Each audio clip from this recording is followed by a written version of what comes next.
What has come from Evansville Watch over the past week or so? All right, Rob, remember I read these as they're written. Some of them are strange. Some of them are funny. Some of them are just plain Evansville. We're going to start Ravenswood Atkin. A very intoxicated male subject on a bicycle was trying to give away what was described as an assault rifle. The subject apparently could not find any takers, stashed the gun in that area, and left. EPD arrived, and an officer found the weapon. It's an airsoft gun. Oh, okay. Well, still, that's just... Yeah. Okay. Since that person was on a bicycle and had an airsoft gun, I'm going to hope at least he was 15. Well, road rage. One car involved in the incident pulled into the drive-thru at McDonald's on Bartlett Avenue. The other car has now rear-ended it. Right there in the drive-thru. It's like shooting fish in a barrel. Yep, road rage. While we're doing fast food, Captain D's 1200 Covert Avenue intoxicated male is harassing customers, refuses to leave. All this while hanging on to his bottle of alcohol. It was serious. Okay, sure. Disorderly at Louisiana and Mary. A male subject is on top of a car beating on it while the female driver tries to drive away. Update, she drove off with the male hanging on for dear life. Boy. Last seen north on 1st Avenue from Louisiana. Imagine you're just driving. Imagine you're just driving and you see this. That's insane. I mean, it seems like a scene from a movie. Yeah. Like just like an action movie where someone's hanging onto the hood of a car or the roof of a car, I guess. Yes. All right. Remember, I read these as they're written. We have a runner. Officer in a foot pursuit of a male shoplifter at Walmart on Burkhart Road. He was last seen running by Logan's Roadhouse. Update, the suspect ran into Logan's, but so did the police. He's in custody.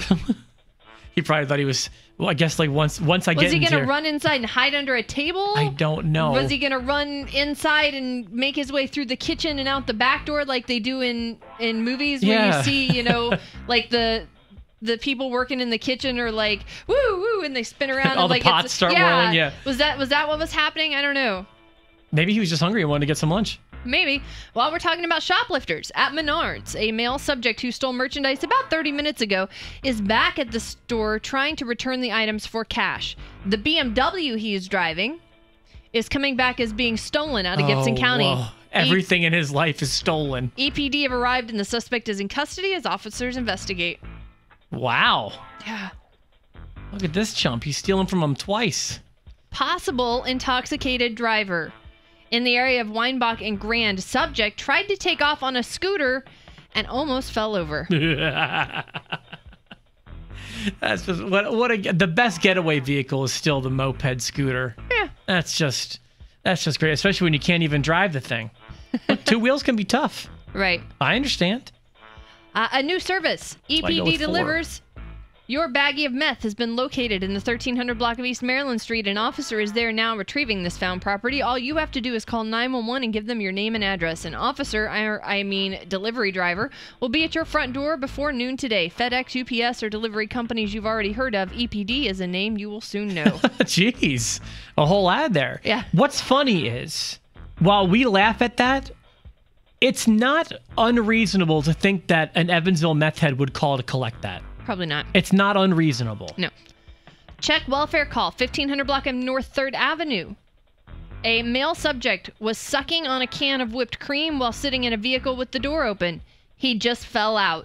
He appears to be impaired on something, per the caller. But we know we have an idea as to what it is. Yeah. Again, that's still, I just feel like the 15-year-old's way of doing things. Why, dude? Why? Like whippets. All right, I think I got 4 more here. Disorderly conduct, 200 block of Washington Avenue. The caller's neighbor is walking around with an axe, making threats. Nothing frightening about that. No. 2500 block of North 1st Avenue. Older blue van without hubcaps, parked on 1st Avenue. Male subject was near it, dropped a meth pipe, and then put the pipe in the van and took off on foot. Caller concerned he will return and take the van. Question. Huh? How can you tell it's a meth pipe? Not saying you can't, but well, I think that's a fair question. I don't know how you can tell that it's a meth pipe. What separates a meth pipe from a crack pipe from a marijuana pipe? I don't know. I don't know either. Again, I'm not saying that you can't. I'm just saying, is there a way to tell? I don't know that there is. I don't know. 2 more theft at Walmart on Red Bank Road. Male and female suspects. The female is dressed as Elsa from Frozen. Both were concealing items in their clothing. The male subject is known to loss prevention, and he has a past history of theft there. Update, the male suspect was taken into custody by EPD outside the store. Elsa left in a white SUV. Talk about being inconspicuous. Yeah. You're dressed as a Disney character. Good grief. And the last one for this week, indecent exposure at Walmart, 401 North Burkhardt Road. Poor Walmart this week. I know. A male subject is calling people over to his van and then exposing himself to them. I don't mean to laugh. I mean, I do. Stereotypical. He's in a van. Come on. I bet it's a windowless van. It's all white, windowless, just like, oh, man. Oh, you know what it was for me, Kat? I think it was the Lost Meth. Do you think it was the Lost Meth? Yeah, but good stuff all the way around this week. Thank you very much for sharing.